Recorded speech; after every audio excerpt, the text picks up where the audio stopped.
តែបងប្រុសនៅខាងវត្តភ្នំបងគាត់កំងសប្រាយឲ្យកូនគាត់ឥឡូវយើងរៀបមកដល់មកអូខេវ៉ាដល់អូខេឥឡូវយើងបាញ់ដល់សម្រាប់បាយរបស់យើងគឺយើងមានបាយចុះបាយឡើងទេបាយបាយចុះវិញអូខេបងអញ្ចឹងឥឡូវដំណើរការទាំងអស់ហើយសម្រាប់បានបងអូខេបាយយើងទីមកក្រោយមកក្រោយដែរអូខេចង់វាខ្លួនបងមើលទៅគេមានអនុញ្ញាតរបស់គេវិញអូខេនេះយើងលើកដៃ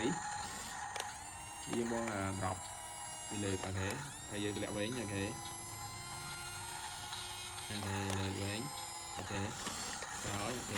អូខេបងអញ្ចឹងឥឡូវសម្រាប់បបោរុយដៃបបោ brand របស់ G កងនេះគឺវាដំណើរការទាំងអស់អូខេ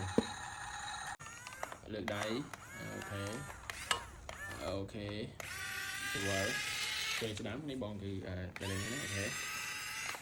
អូខេលើកដៃលាក់ដៃលើកដៃនេះទៅមុខអូខេពីមកក្រោយនេះពីទៅមុខអូខេរុញទៅមុខពីមកក្រោយវល់អូខេបងដំណើរការទាំងអស់អូខេឥឡូវយើងលាក់ដៃអូខេក្រោយអូខេបងចឹងសម្រាប់អីបងគឺដំណើរការទាំងអស់សលេងភ្លើងឆ្វេងស្ដាំលើកដៃលាក់ដៃគឺយើងដំណើរការទាំងអស់អូខេបង